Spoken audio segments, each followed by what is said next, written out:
السلام علیکم ورحمۃ اللہ وبرکاتہ۔ شیخ، میرا ایک سوال تھا۔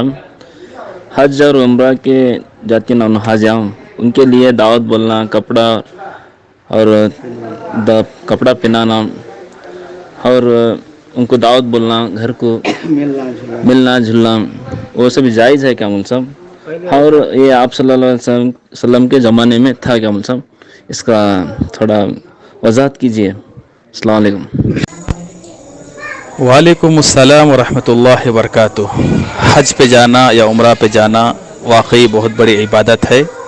اس عبادت کے موقع پر جانے والے آدمی سے اگر کوئی شخص دعا کی درخواست کر رہا ہے تو یہ بھی بہت اچھی بات ہے، اور خصوصیت کے ساتھ اسی خوشی میں اپنے گھر دعوت دے رہا ہے، اس کو تحفہ دے رہا ہے۔ دعوت دینے سے، تحفہ دینے سے واقعی محبت میں اضافہ ہوگا، اس میں دعا کی درخواست بھی کر سکتے ہیں، یہ اچھی بات ہے۔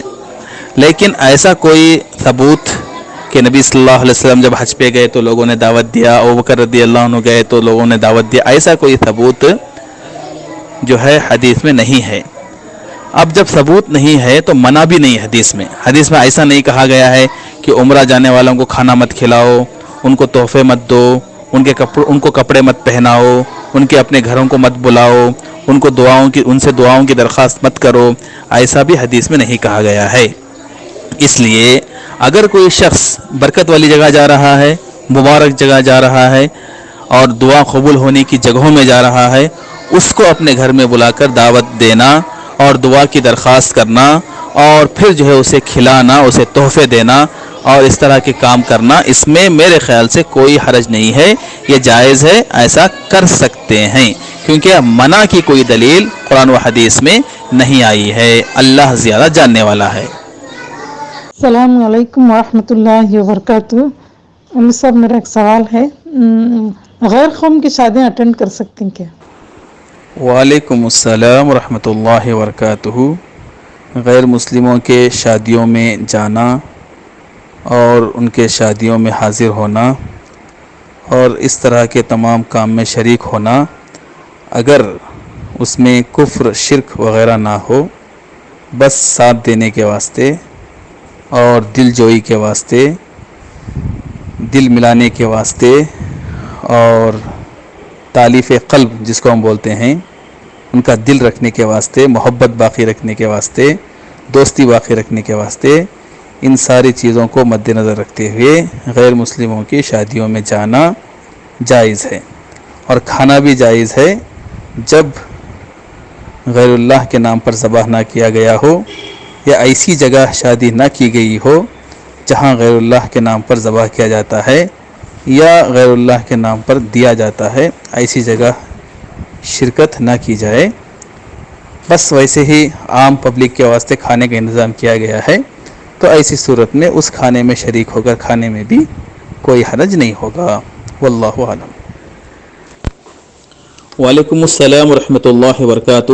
کسی بہن نے سوال کیا تھا کہ کیا کرنٹ کے بیٹ سے مچھر وغیرہ مارنا جائز ہے؟ تو اس کا جواب تو یہ ہے، سب سے پہلے کوشش یہ نہیں کرنی چاہیے کہ مچھر کو مارنے کے لیے کرنٹ کا بیٹ کا استعمال کیا جائے، زیادہ استعمال کیا جائے، یہ نہیں کرنا چاہیے۔ ہاں، اگر بہت زیادہ تکلیف ہو رہی ہے، مچھر بہت زیادہ ہو گئے ہیں، مکھیاں بہت زیادہ ہو گئے ہیں، ان کی وجہ سے بہت تکلیف ہو رہی ہے، تو ایسی صورت میں اگر بہت زیادہ ضرورت محسوس ہو تو ایسی صورت میں کرنٹ کا یہ بیٹ استعمال کرنا جائز ہے۔ شیخ صالح العثیمین رحمہ اللہ علیہ، جو سعودی عرب کے بہت بڑے مفتی تھے، آپ سے اس کے بارے میں سوال پوچھا گیا تو آپ نے فرمایا کہ کرنٹ کا بیٹ استعمال کرنا جائز ہے، اور انہوں نے یہ بھی فرمایا کہ یہ آگ سے جلانے کے حکم میں نہیں آتا ہے۔ جو منع کیا گیا ہے حدیث میں وہ ڈائریکٹ آگ سے جلانے کا حکم، اس سے منع کیا گیا ہے۔ اب جب یہ بیٹ استعمال کرتے ہیں تو وہ جلانے کا حکم نہیں ہے بلکہ وہ کرنٹ کا حکم آتا ہے، اور اس سے جو ہے وہ چیز ادھمری ہو جاتی ہے یا ختم ہو جاتی ہے۔